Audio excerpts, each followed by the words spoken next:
What's up, everybody? Okay, this is the Graham Mill interview episode number 23. We got Andrew Esq in the building. I'm so honored to have you on my platform, man. What a, you see me as like a student to you, right? You see me as someone who needed help with dating, with just kind of navigating throughout life. But your advice was not only dating advice, Andrew. It was also just kind of like self-help advice and how to think more clear and live life in the most optimal state you can have as a human being, right? As a man.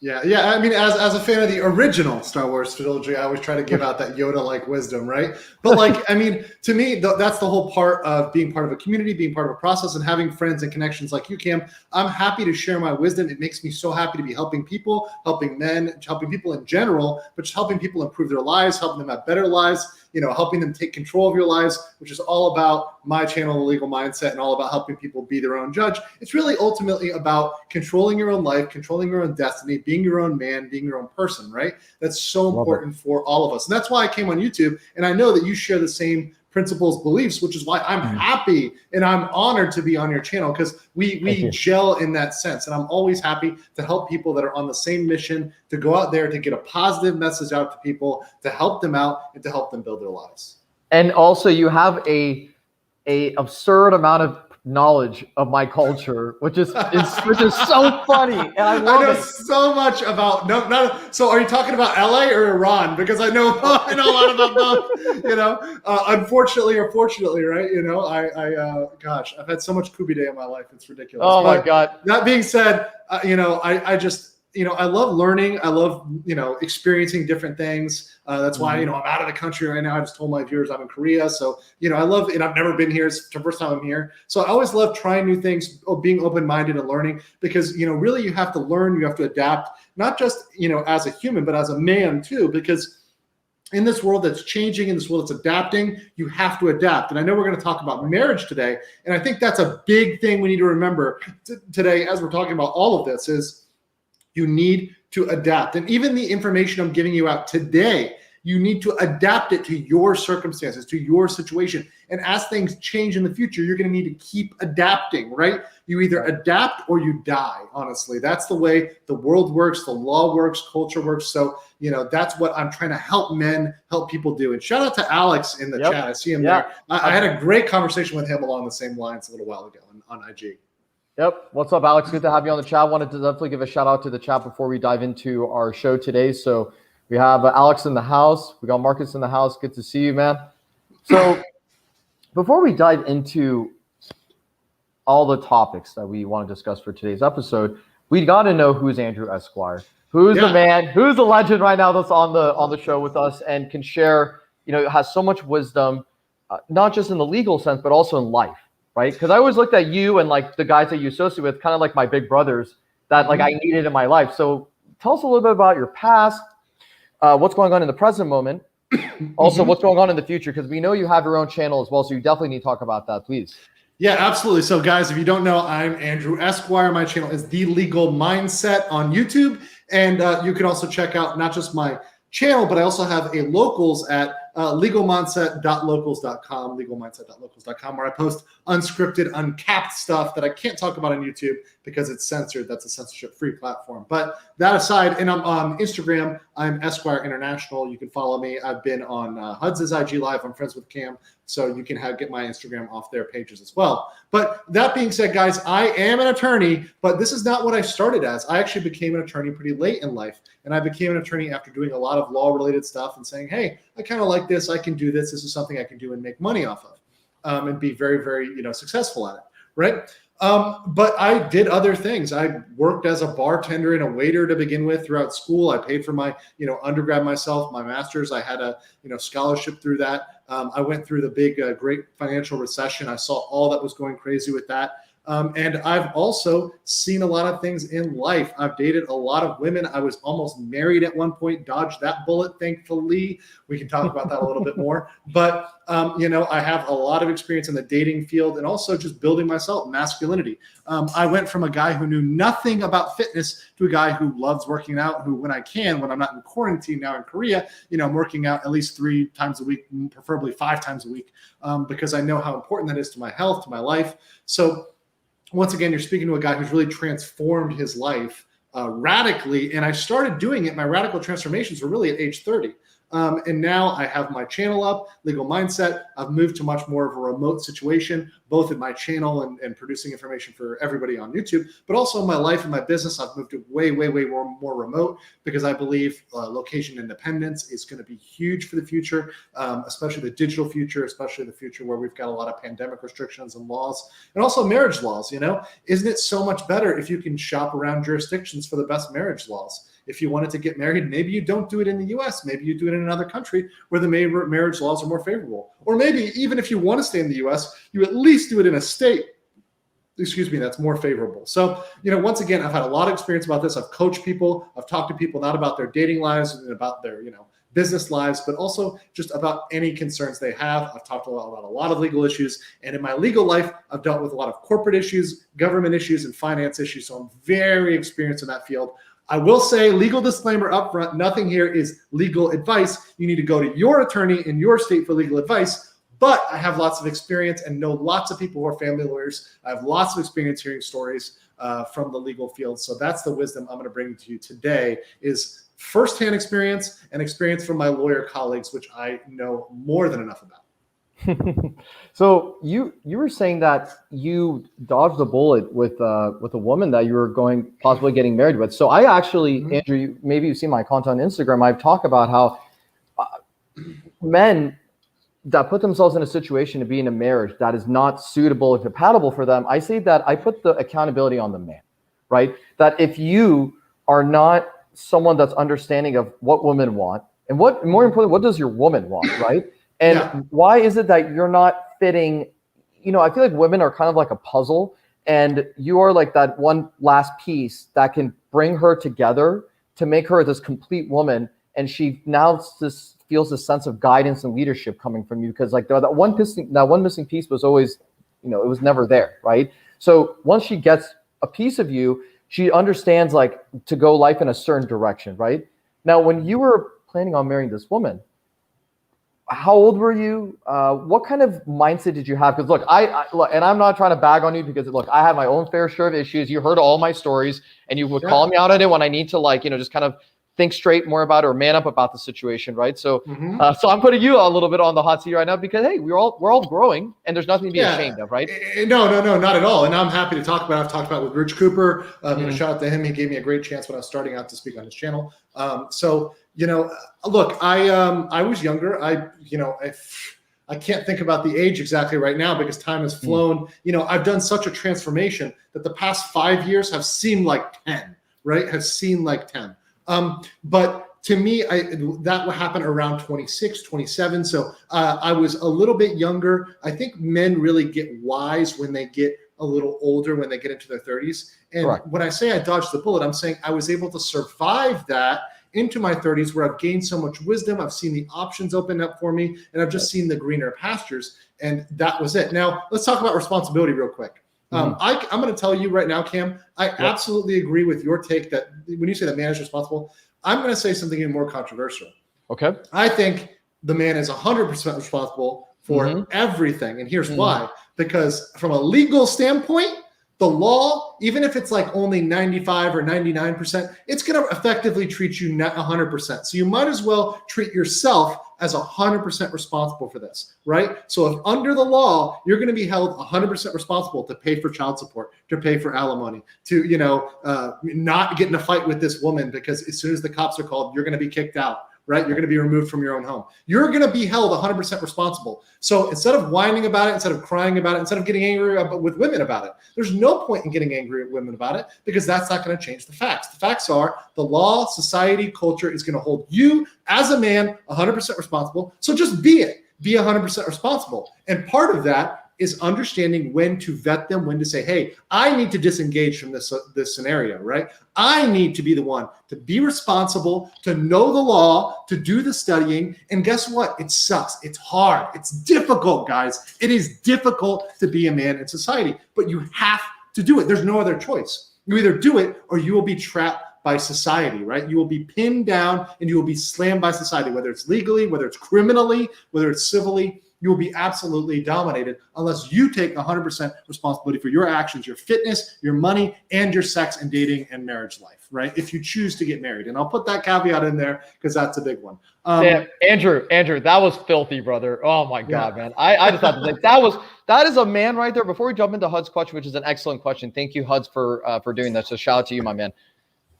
That was a lifetime of wisdom. A man who's masculine, who understands his direction. He understands his moral. He understands like with his compass, like he knows where to go. Andrew's set for life. I can tell by the way he speaks.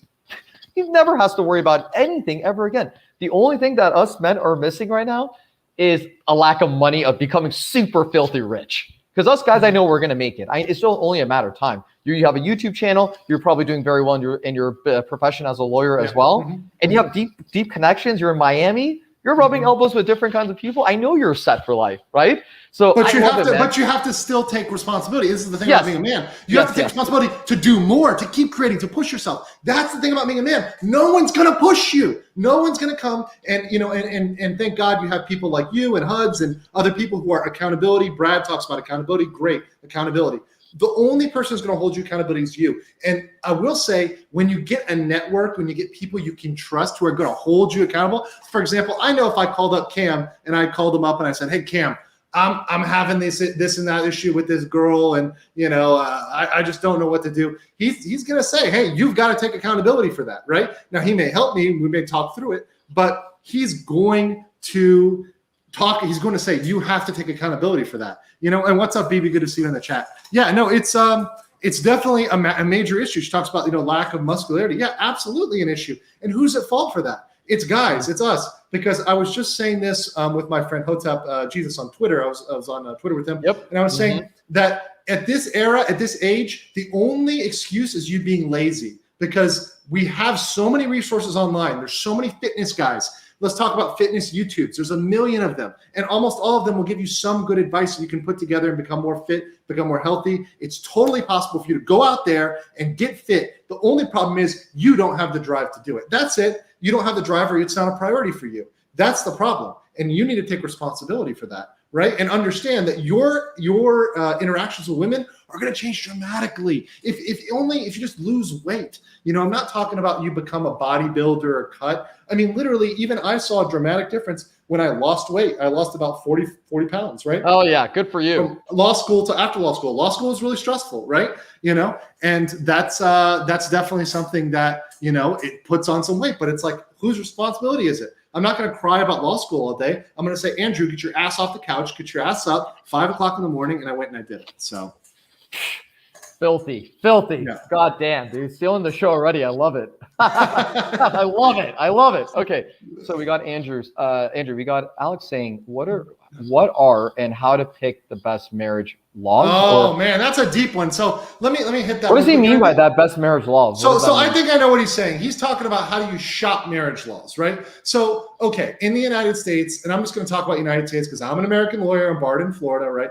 Despite being in South Korea right now, I'm barred in Florida. So what you would do is you would look at the laws of different states and look at how they divide property. Are they a community property state or an equitable distribution state? Look at how they deal with alimony, right? Look at how they deal with splitting those assets. For example, there's some states where if you're married a certain number of years, the wife is going to collect pretty much a full amount. For example, if you're married for over 10 years, you're going to collect a full amount. Some might make that longer, 15, 20. So you want one that's most favorable. You also want one that doesn't overturn prenups easily, right? That's got strong prenups, its ability to write a strong prenuptial agreement.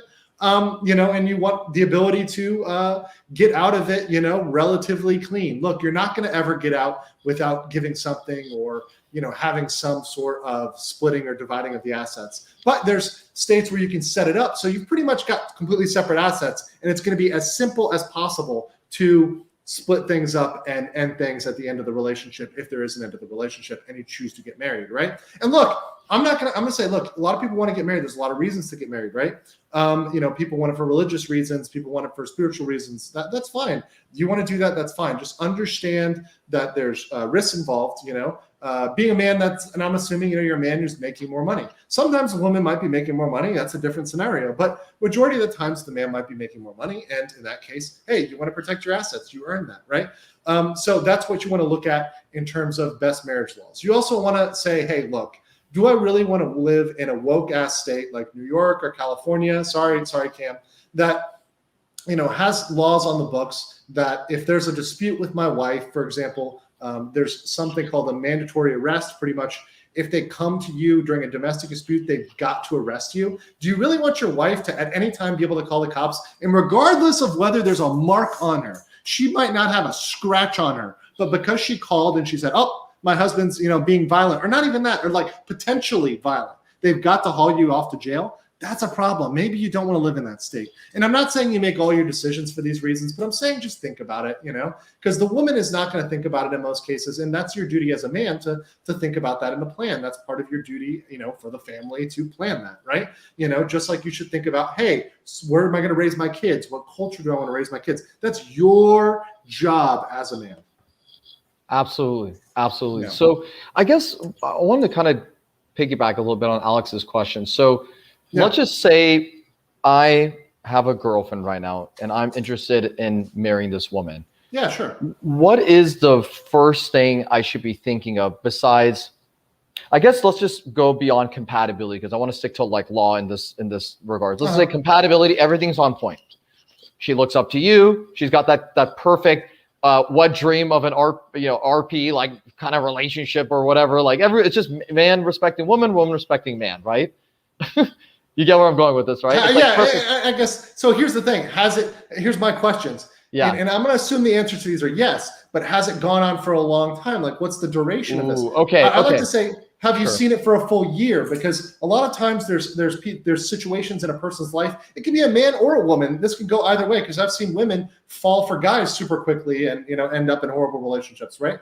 I mean, when you haven't seen somebody through all the holidays, how's their family? Do they get silent or maybe aggressive or something around a holiday or birthday or a random time of year? Maybe they had a parent die. Maybe they had something traumatic happen to them. You need to see a full spectrum, right? If you haven't seen that yet, don't even talk to me about marriage. I don't even want you to start a conversation about marriage, right? And not only that, but are you sure that the qualities that you're looking for are marriage qualities, are long-term qualities that are going to lead to long-term sustained happiness? Now, granted, we all know some of the good traits, stuff like, hey, having a good dynamic between you. There should be sort of a male-female dynamic between you. That's great. Having a great sex life, super important, right? Having somebody who's a helper, right? Who's a benefit to you, not a burden, right? Somebody who makes your life better. Because once again, women and men should make each other's lives better, not worse, right? Somebody that increases the value, who, when you come together, you're building something and it's becoming greater. It's not something that's dragging you down. You're not Captain Save-A-Ho. I'm sorry. It's all good. All good. Some girls will bring it, it's not Captain Save-A-Bro. That's fine. They might have that problem too, right? But you have to make sure that you're bringing each other up, you're elevating each other, and maybe you're covering each other's bases, right? That's going to lead to long-term happiness. Too many people are focused on very, very shallow traits. Like we work at the same place and we're maybe sexually compatible. Well, I know this is going to sound crazy, but you're probably sexually compatible with a lot of people, right? And you're going to work at the same place as a lot of people too. So that doesn't really narrow it down enough. And a lot of people I speak to, they honestly get married out of convenience because it's the easy thing for them, because they work with them, they're a friend of a friend, or it's just the easy thing to do. It's not something they've had to try hard for. Which is why I think, Cam, we make a lot of assumptions that, oh yeah, people are going into these very based relationships that are based on like sincere compatibility, but I just say double check that, triple check that, quadruple check that. Because if you're not absolutely confident, if your gut says this isn't right, because that's what happened with me. My gut said at some point, this is not right. Put the brakes on. put the brakes on, because that your gut is often right about stuff. I mean, there's a lot of biological truth to that.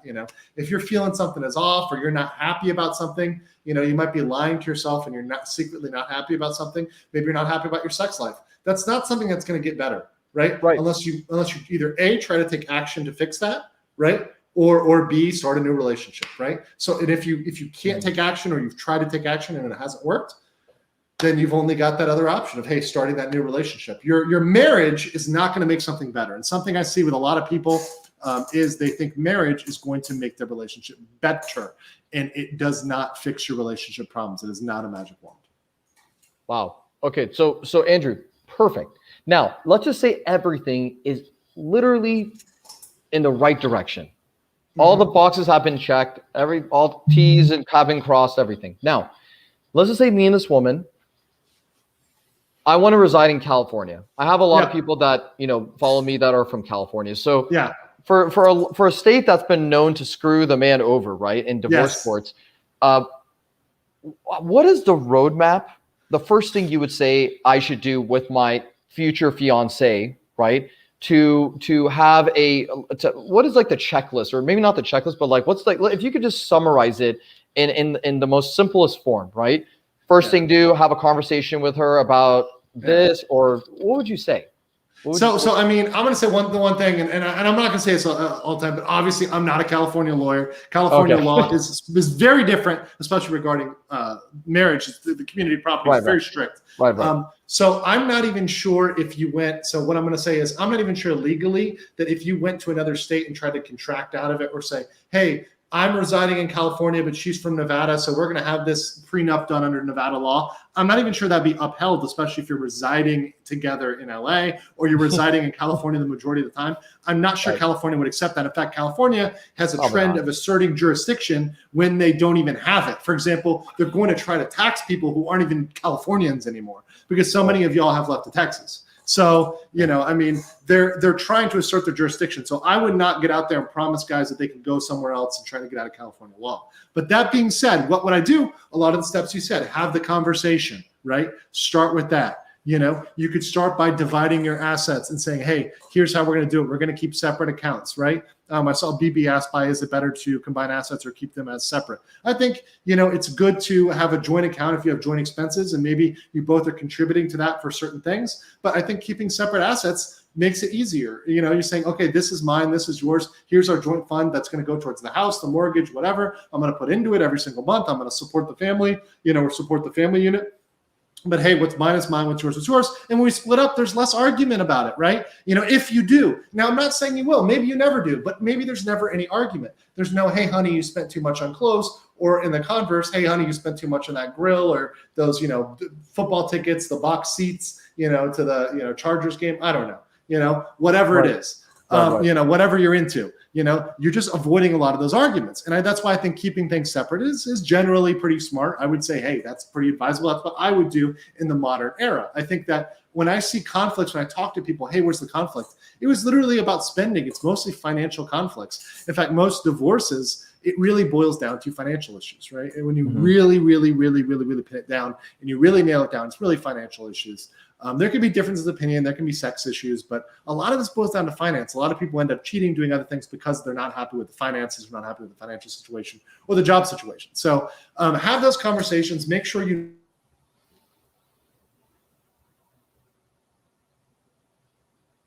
know where your life. Oh, sorry. What I'm saying is, make sure you have the conversation about kids before you're married. That was good. Right? That was good, Andrew. You're having that conversation, yeah. Yeah. Or how's my internet? Because I'm seeing, Andrew, your internet maybe a little bit slower. Might be me. I'm not sure. Can you guys in the chat tell me how's our internet? Does it look good? Hold on one sec. Let me just see how's our connection. I mean, yeah. Okay. My wheels were spinning for a second, but I think I'm good. I think you're good now. Okay, so cool. So you're saying when you're saying like separating assets, are you talking about a prenup? Well, no, I'm talking about not just a prenup, but I'm talking about a prenup, but also having separate bank accounts, right? So you would have separate bank accounts, right? That you're doing your own private stuff out of. And then you can have a joint account if you want for mutual expenses, right? And you can agree on how much you talk about, hey, I'm going to give X amount of my salary or X amount into this. And then you guys are doing your own thing with your own money because you're going to want to be independent people. And part of being in a relationship, the beauty is that you can be independent people. I think codependency is never healthy. I've never seen a good relationship that's codependent, right? You need to have your independent interests. And I think in the modern era, that's the way that most successful marriages are going to work out, where you're doing independent things. So we got a comment from Brad. This is going to be good. Let's listen to this. Thank you, Brad, for commenting, man. He said, I was divorced from a 12-year marriage. We did a marriage settlement agreement, no alimony or child support. What? Is that possible? Yes, it is possible. It is possible. Primarily from it being amicable, split, and her ring a good woman. So yeah, how's that possible? Because it is possible. It's possible to have no alimony because once again, alimony is something that you can agree. The prenup can agree to that. But also they settled, and I think there are good women out there. I mean, heck, the woman I was engaged to, she didn't have legally. They don't have to give back the ring. That's a fun fact for you guys. Legally, in almost all cases, the woman doesn't have to give back the ring. So if they give you back the ring nowadays, you should be thankful, right? So based on the amount that I put into that rock, I'm very glad I got it back and was able to recapture that value. It was a lot. I wish I put it into Bitcoin, but hey, not the wiser. But here's the point: is that you want to make sure that you're having things that are your own, and you're having something that's your own. And that way, when you come together, when you do things together, when you build things together, it means more, right? Because you're putting something that is yours in there. It's not, everything. It's not the whole life. It's part of it that you're giving to it. So if you do split, right? Which once again, it's very sad to say, but the majority of relationships in America do fail. It's depressing. I know nobody likes me when I say it. I'm not the favorite at parties. My family, when they're getting married and I tell them that, hey, 60% of marriages end in divorces, they don't like that. But I mean, I have to tell them the facts because look, I'm not going to come out here and lie to anybody and say, oh, well, no, it's always going to be okay. No, I mean, it's America. And guess what? 20 years from now, you may change. When I think about Andrew 10 years ago, hell, when I think about Andrew 6 years ago, I was different than Andrew today. I just turned 35. So I think about 29-year-old Andrew, right? Yeah. He was much different than 35-year-old Andrew, and he wants different things. Is it unfair to your partner if you're married and after 10, 15, 20 years, they want something different? Is that really unfair? No, you should be able to say that's part of being human. That's a human experience. Humans change, and that's a reality. It can be sad. It can be, not Disney romantic, but it does happen. People change, and you should understand that. And if you love your partner, if you really love them, you should want them to be happy even if they change, right? You should want them to, hey, you know what? No hard feelings, just like Brad. No hard feelings. Good. You're a good woman. I believe in you. You're a good man. Let's go our separate ways. Let's not fight each other. Let's come together. Let's, see our daughter have a healthy relationship, like Brad said. That's the type of relationship you want. And hey, he's in California, bro. Hats off to Brad, because that's the type of positive relationship you want. You don't want to build a relationship. And if you have that relationship from the jump and you're man enough, you take responsibility to have that conversation, you're going to be great. You're going to do great. Like, you just need to have those conversations up front. Be a man. Talk about it. No girl who I've talked about anything with up front has ever had a problem. If I say, this is what I want from our relationship, they haven't had a problem with it. When they've had a problem is when I hide it, or if I don't tell them something, they will have a problem. And I've discovered that both the hard way and the not hard way, but it just happens. Yep. Even Alex is saying, I know a girl whose parents separated over 20 years ago and there was no alimony or child support. Completely amicable. There are good women out there. Absolutely. There are tons of good women out there. And that's the whole point, That's why I like that you guys have a little bit different take than some of the RP guys. I don't want to say all women are this, all women that. No, they're not. There are tons of good women out there. I know good women out there. I know them. I know good women that have had opportunities to divorce their wives, to cheat, to take them for everything they're worth, to wipe out their husbands, and they haven't. So I don't listen to people who say all women are evil. No, there's good women and bad women. There's good men and bad men, right? I mean, that's the way it is, And there's also, some morally gray in between. There's people who you might think are bad people, but maybe they're just living their lives. There's some people who never want to get married, right? And I think in today's day and age, that's perfectly fine. We need to accept that there's some people, that's the way they're going to want to conduct their life. They're never going to want to get legally married. That's fine. And some of those people may want to have kids. And I think that we need to think, when we're thinking about new laws, new ways to adapt, there are going to be people having kids without getting married. And we need to start thinking about it, not just in the law, but in a relationship context of, hey, what if I want to raise kids with someone, but I don't want to get married? You can actually still sign agreements, like a parenting agreement. And you can have an agreement on how you're going to raise that kid and say, look, I don't care if you're screwing another guy 10 years from now. Let's agree that our daughter, son, whatever, has a great life. Let's be great parents. Let's be awesome parents, regardless of who we're having sex with. I think that's that's such a beautiful thing. It's hard to do for a lot of people. It's hard to get over your ego. It's hard to do that. But for the people that can do that, I think they're so much better off just to be able to have those tough conversations up front. Absolutely. Absolutely. So, Andrew, what would you say then for just a joint account example that you brought up? Because I'm very curious about this. What would be an example that would go into that joint account? Would it be like, let's say, a mortgage? You don't put mortgage, okay. Education costs if you're saving for college, basic family expenses. So if there's like, for example, school uniforms or, food for the kid or something like that, and insurance, stuff that's very, very planned expenses. You can do a budget. If you're running a household as a man, number one, learn how to budget, learn how to do basic budget, right? Yeah. You should know how to budget as a man. If you can't, you're going to be screwed. So do a budget, stay within your budget, live within your means, right? I'm a big advocate of, despite the fact that I like nice suits, I'm an advocate of minimalism. I believe you should have what you need and no more. If you need suits, then get suits, but get good ones that last a long time, that are stylish, that are versatile. I wear this with a lot of things. So the point is that you should be focused and have your finances in check, and that's your job. So as a man, you're going to need to say, hey, this is what goes into the joint account.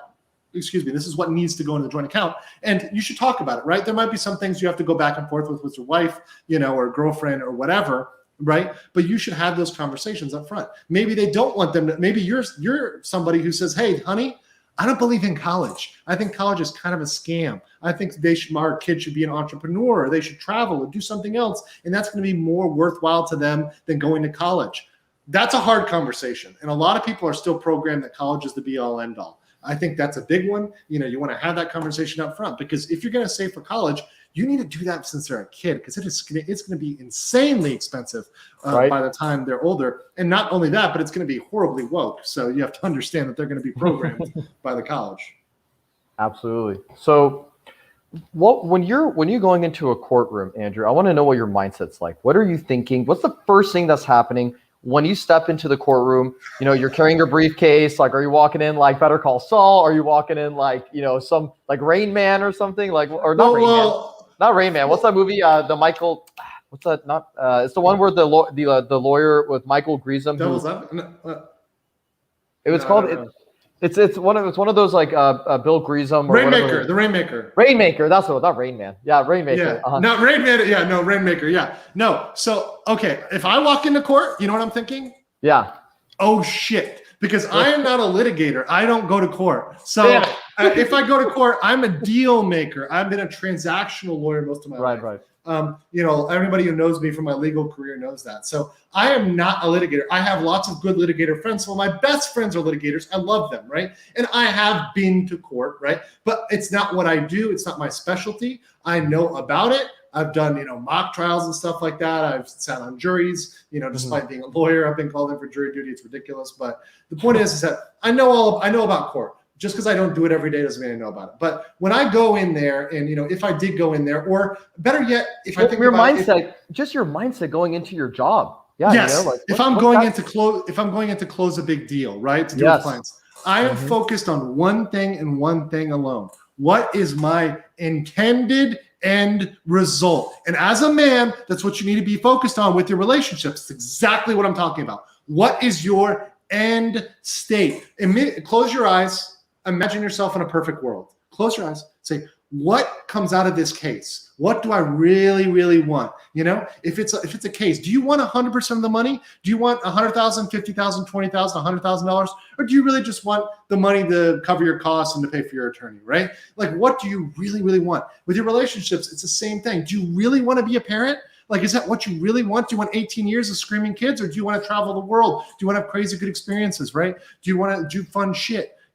What do you want in your life, right?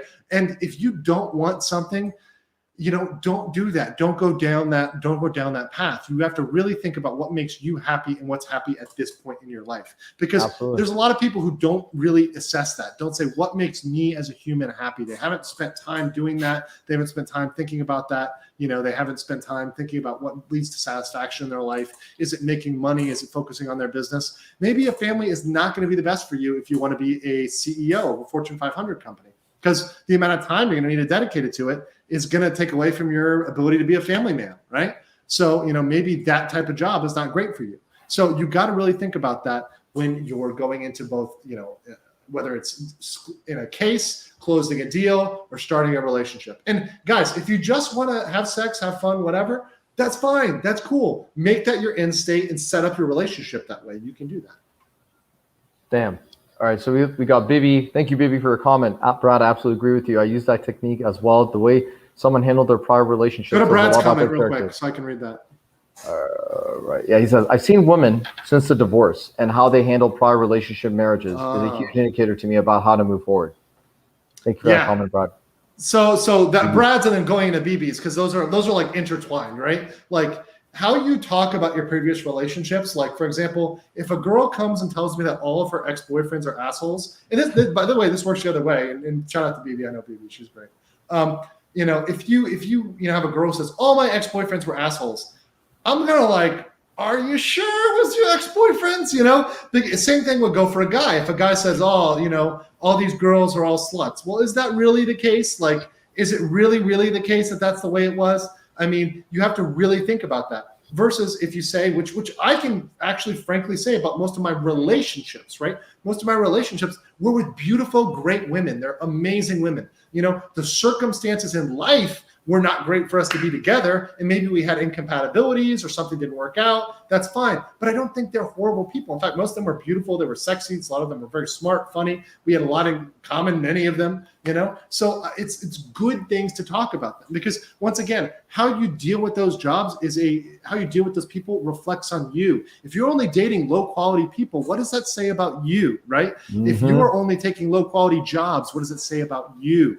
Right? When these things reflect back on you. So you have to understand that this is not in a vacuum. This is all in context. It's a good thing to look at it and say, hey, how have they handled this in the past? And if a guy or a woman told me that she has an amicable relationship with her husband, and she's had they have a good agreement or whatever, that's going to work out much better than if she goes, oh, he's an asshole and we fight all the time and there was violent and all this other stuff, and that's all the type of guys I date, or guys who are assholes. That's not something I'm going to look at very kindly if I'm thinking about her as a potential partner.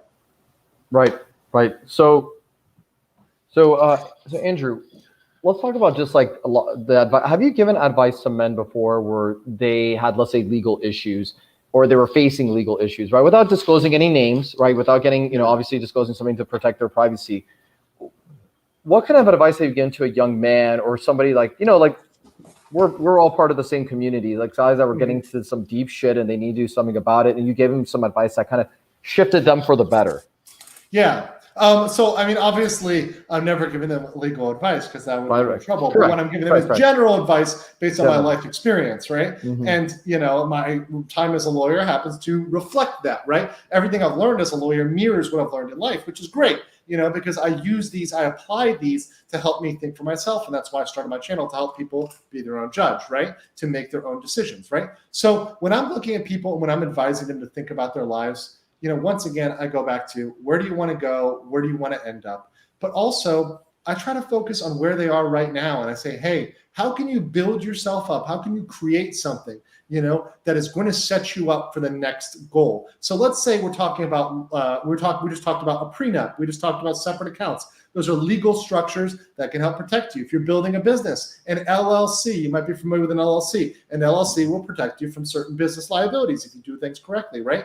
What are the things you can put in place now to protect you in the future? The law is a lot about that. It's about an ounce of prevention being worth a pound of cure. And I'm that type of lawyer that I don't go to court because I think if I've gone to court, I've fucked up. I've made a mistake. Because you need to focus on preventing the problems up front. And for young guys, I say, let's try to get you out of the trouble in the first place. When guys come to me, and if they've got a problem, I'll help them out of it. I'll say, hey, here's the best way to help out of it. But what I'm trying to do is prevent the problem, stop the bleeding, and prevent it going forward. Saying, let's make sure this never happens again. Let's keep you out of, let's say, the DUI before it happens, right? If you don't drink and get in the car and get in your car, you're not going to get the DUI, right? But when you get in your car, you're going to get the DUI. And at that point, it's much harder for, I don't handle DUIs, but let's say one of my colleagues, it's harder for a colleague to get you out of a DUI than it is for you to just take an Uber. The Uber is probably like $20, but the lawyer will be thousands, especially in LA. You know, you're going to be paying at least 5 G's to be getting out of a solid DUI in the city of Angels. Oof. Jeez. So guys, be more responsible, and Yes. don't blow up Andrew's DMs asking for how to get out of a situation. I mean, although check out my videos, Escape the DUI and Don't Talk to the Police. I do have videos on those, and those are general advice that I would give to anybody, you know, interacting with police or interacting with a, you know, DUI.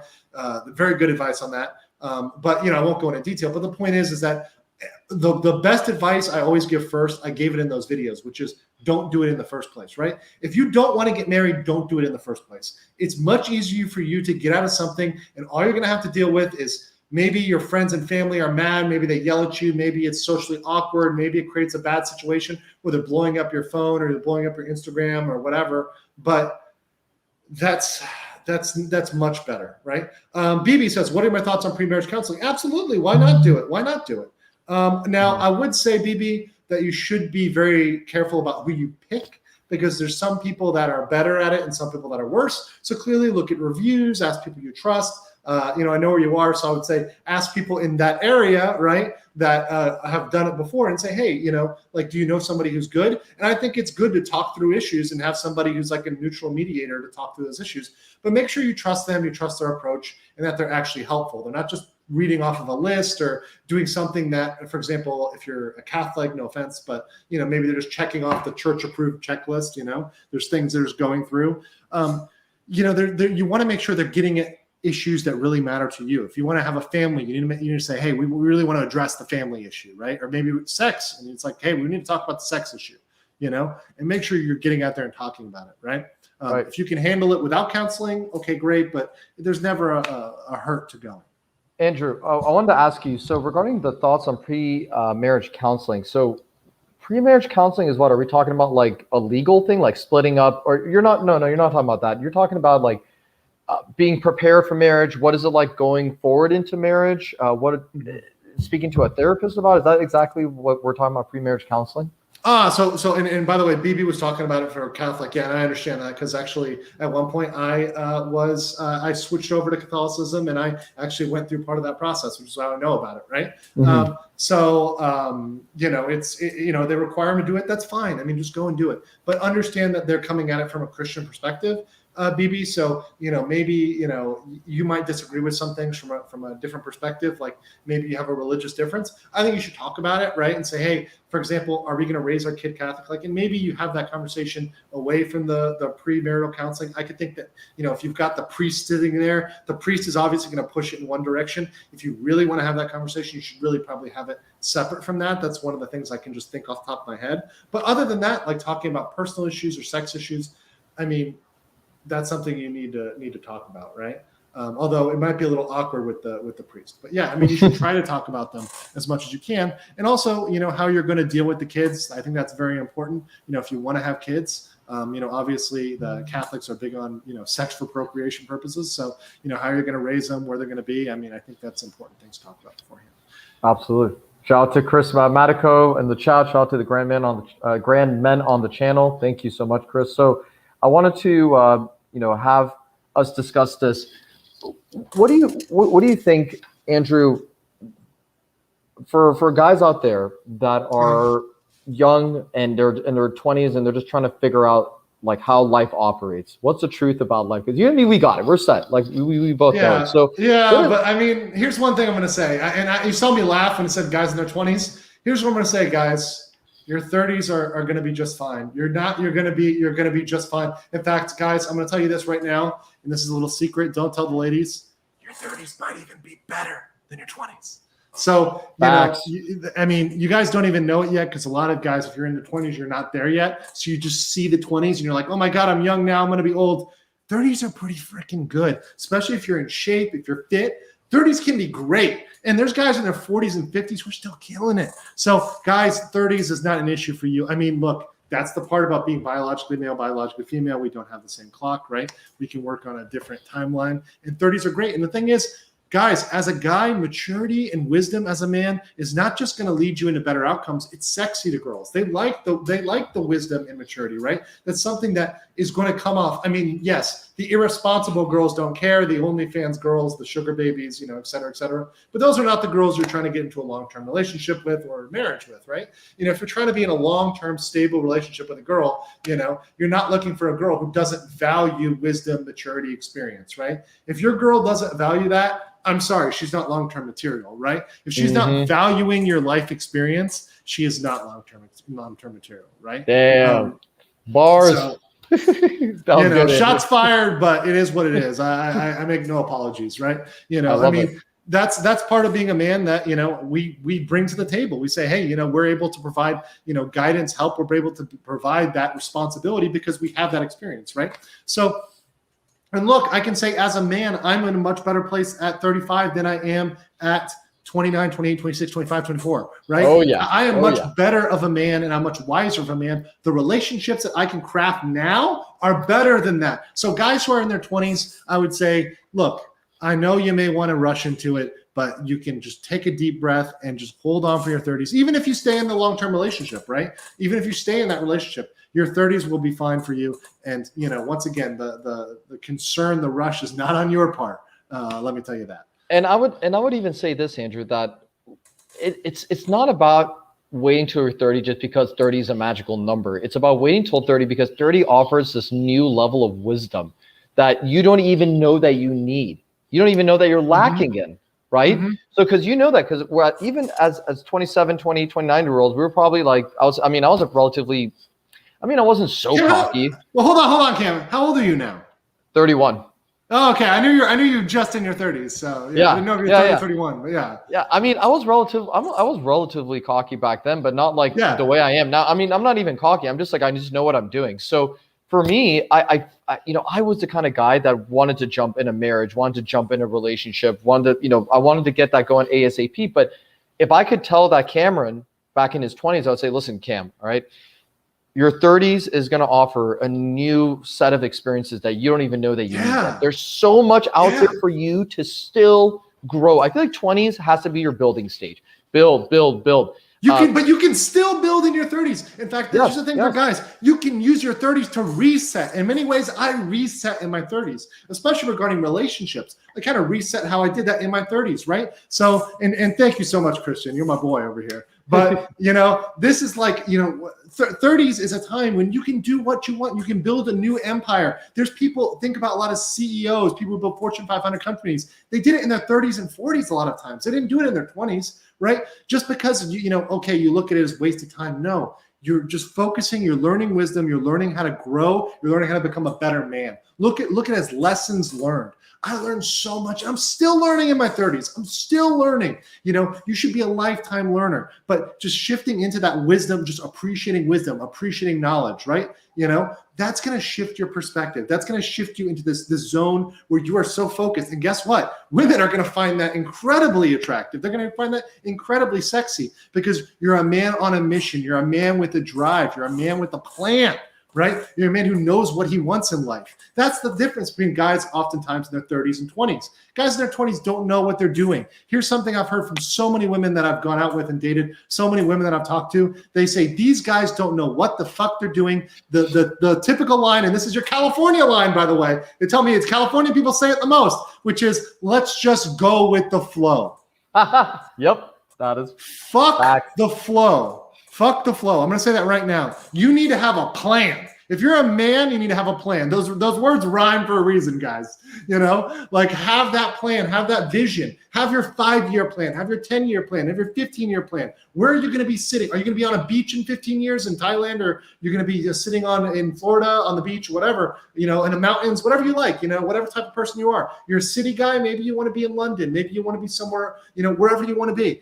Imagine that person and then build your life to get there, and not that equip the woman who's going to help you get there, right? Equip that woman to your life, and she will help you get there, because she will want to get on that train. She will want to board that, you know, Eurostar, you know, to get you to that city you want to get to. Dude, I just get so hyped every time I hear good advice, and I hype myself up, bro. I had a reaction video yesterday. I posted all my stories, and I was just like, oh my God, I'm just too good at this, man.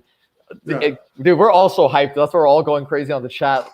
Chris is saying I'm shooting my Gallic gun because he got blasted fire. Oh, I love it. Gallic gun. Shut up, bro. Oh my God. Man. And then BB is saying such a great point. It's so cringe with guys. Let's just go with it and see what happens. Goodbye. Absolutely. BB, let me tell you something. That BB, that was a very, very, very good point. See, the average woman. Let's give Andrew a break for a moment, because this guy's just like spitting. My voice is dying here, but it's all right, guys. Because I had my show before this, just so you guys know. Yeah, no, we got you, brother. Thank you, Andrew. So, BB, let me tell you something. What's going on right now? We have a situation where we got lots and lots of men that are extremely misguided, misled, have no idea what they're doing and how to date a woman effectively, how to have strong dating skills, how to please a woman, how to put her in a array of emotions that she's never felt before, where she's texting you day in and day out saying, I miss you, I want you, I can't stop thinking about you. That's the kind of shit that is missing in the average guy. See, the thing is, BB, I don't know, you know who you are or who you look like, but I'm sure you've dealt with plenty. BB's a woman, by the way, right? I'm just making sure. Yes. Okay, cool. Thank you. Okay, so BB, I want to let you know that you've had men approach you throughout your life. And I want to drop your comment right over here saying, yes, absolutely clueless. I hear horror stories daily from my single girlfriend. There's no romance, no passion.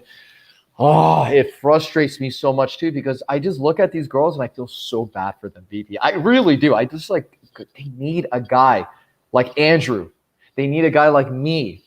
Anyone who comes on my show typically has a pretty good understanding of how to deal with women effectively. BB, when you remember before you met your fiance, and congratulations, by the way, too. So wish you guys all the best. Just imagine all those guys that approached you at the bars, at the clubs. They said the same line, the same gimmick. Their demeanor, the way that they approached you was unattractive and weak, right? Now, here's the thing. I coach guys. Well, I have a podcast, right? And I help guys out. And on my stories, I go ham on the whole, men dealing with women and all that kind of stuff, right?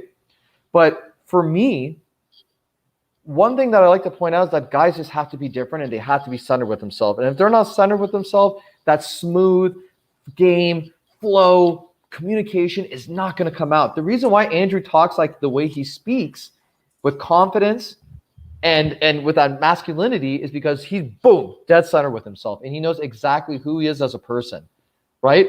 I should send my ex. This is what BB said. I should send my exes to you. Send him over my way. Seriously, I'm going to help these guys out. I have a guy in my DMs, Andrew. Okay, this guy in my DMs who's using his culture as an excuse, being a 33-year-old that can't deal with women. I cannot get with women. And I'm like, listen, I'm Iranian, okay? I'm brown like you. I can help you out. I can fix you. The guy just avoids it. He just skips over and just goes into well, women do this, women do that. I'm like, bro, when has life been all about women? Aren't you a man? Yeah, and aren't you that's the problem with that's the problem with a lot of guys nowadays, though, Cam, is that the lot of guys are just, they want to blame it on women, they want to blame it on, and you know what? Maybe that's right, but guess what? You blaming it isn't going to change a damn thing, right? It's just like people whining about. I mean, once again, you can whine about certain things, you can complain about stuff, but ultimately, at the end of the day, you need to take action to better yourself. No one else is going to do it for you. No one else is going to fix it. The government's not going to hand you a government-assigned wife, right? Nobody's going to come and say, no, this is the waifu for you. No, that's not going to happen. That's just not real life, right? You need to go out and create the person you want to attract, right? Because I go out and I live my life and I say, that woman will come to me. She will come to me and she will get on my plan. And that's fine. Look, if she doesn't want to be on my plan, that's cool. I respect that. I have a lot of women who I love that I can't date, that are fine. I mean, we have that, it's like, okay, you meet a girl, I have my plan. You don't want to get on it. That's fine. The train is still moving. I love Caleb Jones, Black Dragon. He had a good line. It's, the train is moving. If it doesn't work out at the next stop, kindly let them out and say, hey, it's been a good ride. It's been great. Nice talking to you. You're welcome to, come on the train again, but I'm moving, I'm going in this direction. You have a mission. You have a goal, right? So yeah, I said waifu. I'm hip with the Gen Z lingo. But yeah, no, I say the same thing though, Christian. If I hear somebody say happy wife, happy life, I kind of cringe because like you said, you have to make yourself happy, like you said, and you have to create the life that makes you all happy, right? You have to make yourself happy because ultimately, if you are not happy, how is your wife going to be happy, right? If you are not happy, deep down, there's going to be some resentment. There's going to be bullshit. You need to make yourself happy. She will, and if once again, you have the same life mission, you have the same life goals, she'll be happy because you're creating the life she wants to live in. She wants to build with you on that life, right? Because you're creating that life and you are happy in that life, right? And she wants to get on the train. She's not going to get on the train. A girl's not going to get on the train if she's not down for it, right? For example, if I say to a girl, hey, I don't want to have kids, and I'm straight up about it. I say I don't want to have kids, right? This is not the life I want. I'm a guy who wants to be a perpetual, single bachelor. I don't want to get legally married. I don't want to have kids. I'm not going to attract girls. There's going to be no girls that are wanting to have kids and wanting to get married, right, that are going to get on that train. Right. And I say, look, I'm focused on business. I want to move around. I want to be a nomad. Right. Who travels the world. That's my passion. Right. There's not going to be a girl who says, oh, I want to settle down in Springfield, Ohio and have 6.5 kids. That's not going to be the girl that's going to mesh with me. If you're honest with the girl, that's going to be fine. The girls that are going to mesh with you are going to get on your train. They're going to build that life with you. You're going to find the girl that wants to build that life with you and be that type of girl with you. But if you're just some sort of amorphous, lazy blob, some sort of corporate gray goo, that's not sexy. That doesn't define anybody. It's ridiculous.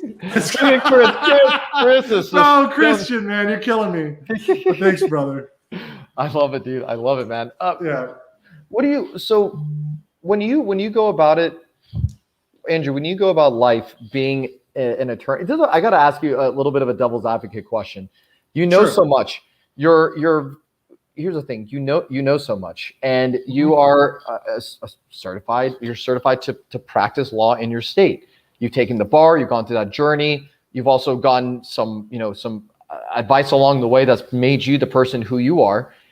Has ever being an attorney in any way hurt your chances or got in your way of connecting with a woman because you're so, into the legality of things and structure, and she's worried about, let's not talk about what she's worried about, but like as just maybe how you presented yourself at one point because you might be too formal looking. Girls might think because here's the thing, when we think lawyer, scientist, doctor, we might think, straight edge, structured, maybe not exciting, maybe not fun. Mm-hmm.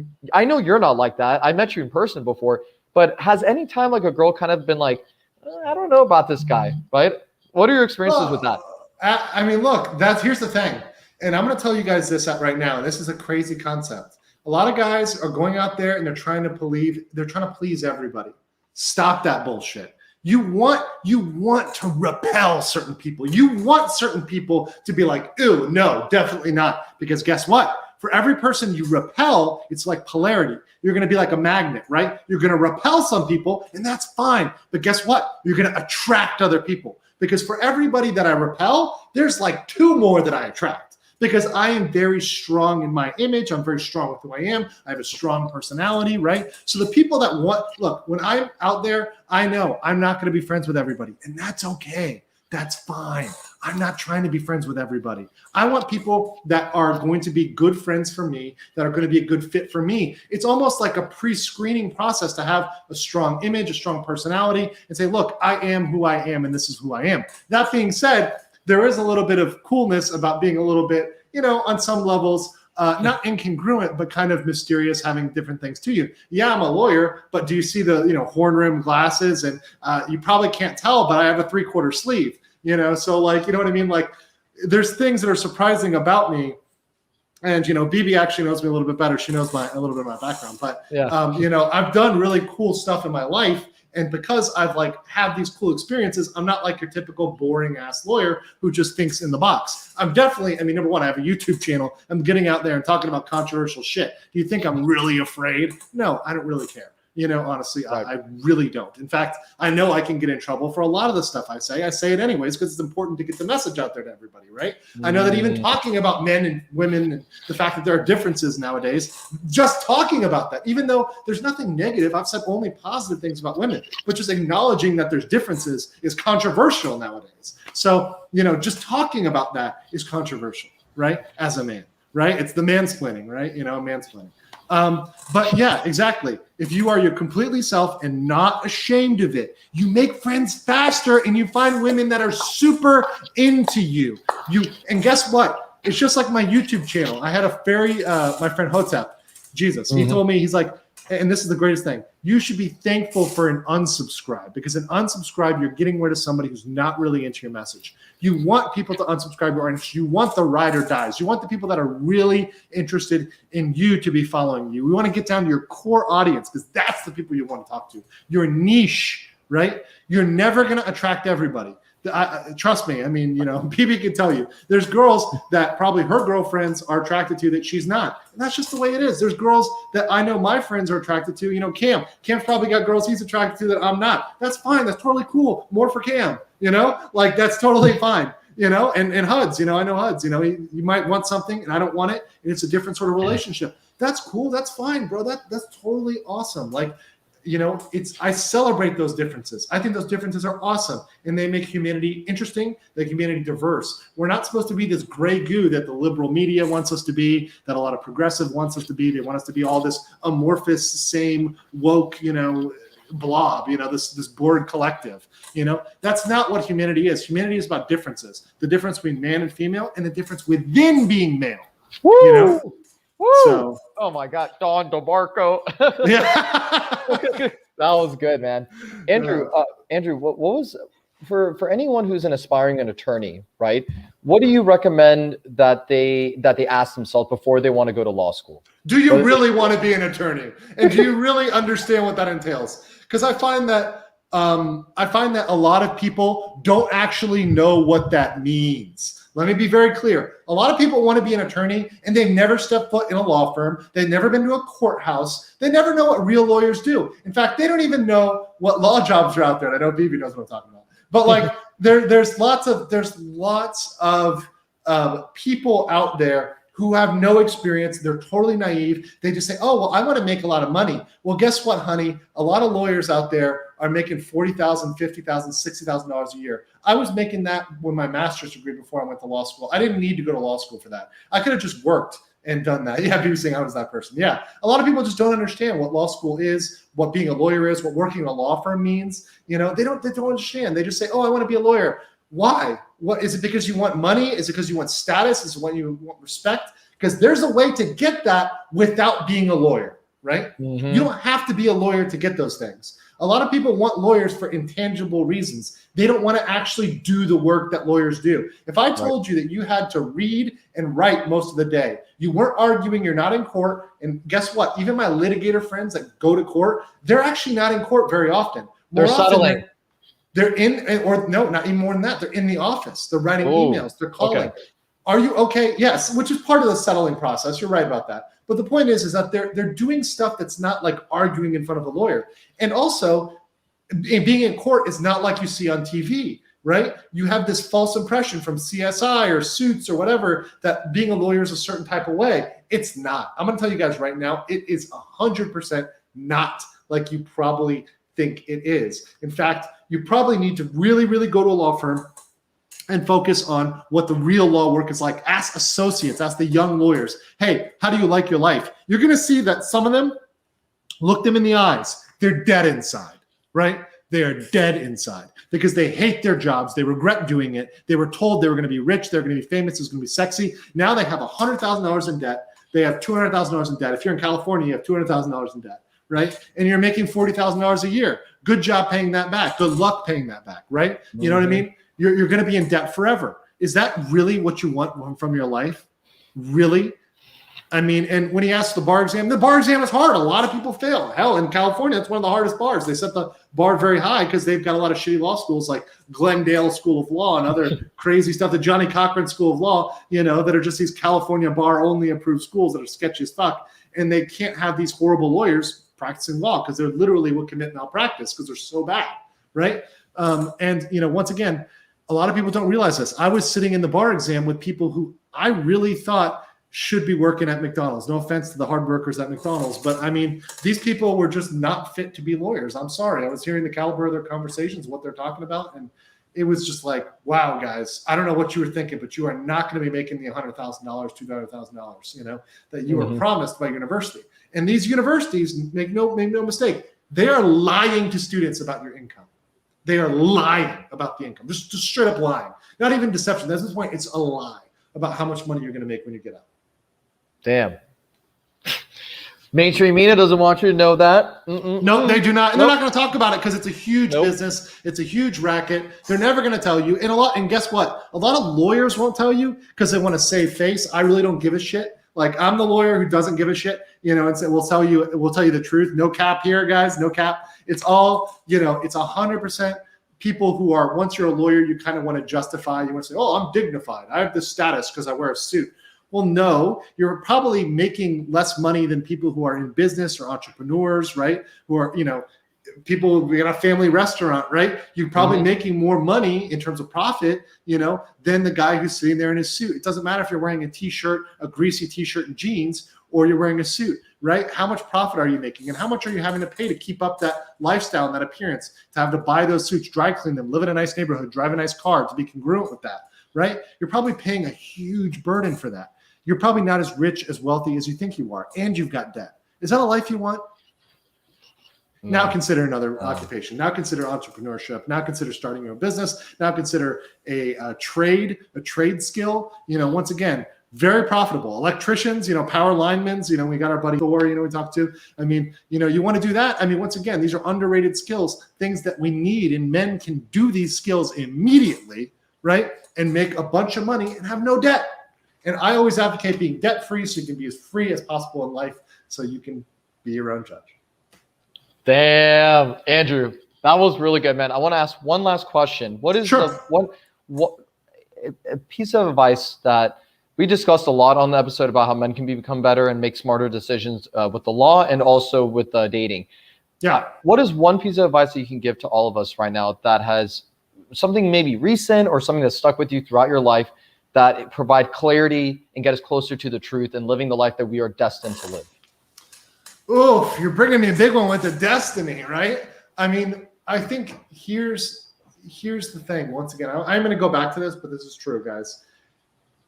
You have to think about yourself, and this is dark, but this is your time of reflection. Think about yourself when you're 60 years old, 70 years old, 80 years old. Think about yourself. You're looking in the mirror, right? You're looking in the mirror. What would you say? Damn, I wish I did that. Damn, I wish I took that step. Damn, I wish I went out with that girl. Damn, I wish I took that chance. Damn, I wish I did that thing, right? If you are going to have that level of existential FOMO like 20, 30 years from now, maybe you're not going to have that much FOMO if you're like, damn, I should have invested into, Ethereum instead of Dogecoin, Okay, I'm not talking about, minor trivial differences here, but if it's something fundamental, like, damn, I wish I would have, let's say, got with a girl who wanted to start a family, right? Because that's really what I want, right? Mm-hmm. You need to focus your life on getting that, right? You need to do long-term planning based on your long-term goals. You need to have a mission and a vision, right? You need to have a literal statement where you write out is the purpose in life. My purpose in life is X, right? You know, it can be very simple, right? You know, you can just be like, live a life of maximum freedom, you know, where I'm independent from everything. Or it can be, my mission in life is to build a family and a community that I love and support, and that I, you know, grow into something great. That's fine. Make your mission and then live congruent with that mission. When a man, especially men, we're talking a lot of men here, but this applies to women too, but especially for men, when you have a mission, you are going to radically transform your life. And this also works even in your business life. Like, where do you want your business to go? What is the mission for your business, right? What is your mission for the Grand Mail? Where do you want to take this? Where do you want to go? Where do you want to be in 10 years with this business, right? Where do you want to see this grow? How do you want to see this impact people? If you don't have that, you need to work on that. I'm not going to chastise you, because a lot of people don't even know to do that. But do that now, because you're going to be able to structure and build the life, build all the legal, the financial, and relationship, connections that you need to create that life that you want. Damn. Always a learning experience, man. Seriously, you're like a big brother to me, man. I really appreciate the wisdom, the knowledge you dropped today. I mean, Chris was even recognizing also with the slick tongue comments that he had, man. So yeah. And Andrew, you know, when we met up, man, you were very hospitable, dude. You were out there looking out for Huds and I. You wanted to make sure that, you know, you took us to the restaurant. We had a good time talking to the waitress and everything. Yeah. Everything was just, it was so good. I remember, by the way, those mojitos were probably the best mojitos. They're really fire. Yeah.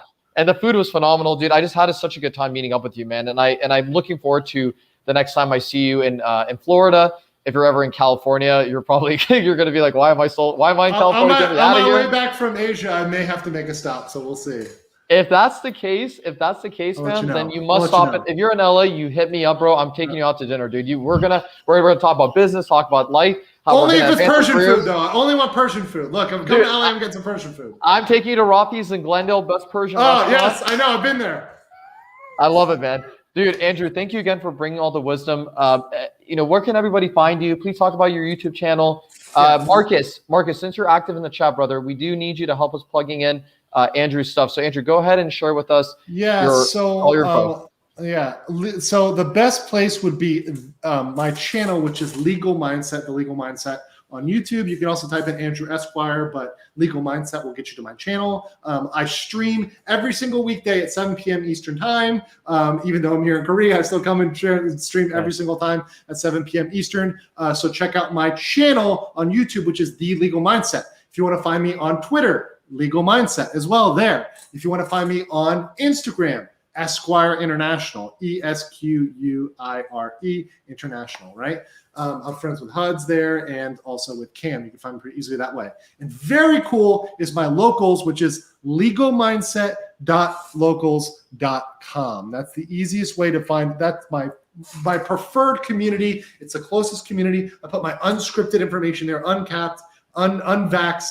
You know, I mean, it's like that. That is like the raw information, guys, is on that platform. So that's always what I prefer people check out. But, you know, once again, I'm on YouTube streaming, so I'd love to join. And once again, thanks for letting me collaborate with you, Cam. I'm glad to come on with you again. It's always a pleasure to talk with you, to share my wisdom as an attorney and as a man, because I love to give just general advice. Perfect. And yeah, absolutely. Andrew, again, it's a pleasure. It's always great speaking to you. You're always dropping truth bombs, knowledge for us, and making us becoming more centered with ourselves on a daily basis, man. So, dude, I hope you have a great time with the rest of your duration in South Korea, and we'll talk soon, man. And shout out to everybody in the chat. Thank you guys for your questions. I appreciate all of you. I'm sure Andrew is very happy to have. Marcus, we need to talk about this, man. This is we can't do this. We can't do that. But Marcus, I appreciate you though, Marcus, for doing this. So, guys, I have shows on Tuesdays. Okay, the Grand Mail interview series, episode 24 is coming up. I believe it's going to be the same time as well. Follow me on Instagram.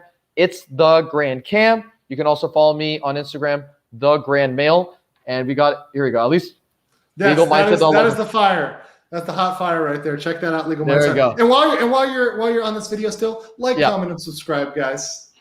There you go. Perfect. And comment, and subscribe on this channel as well. Yeah. All right, guys, we are out. You all have a great evening. Peace.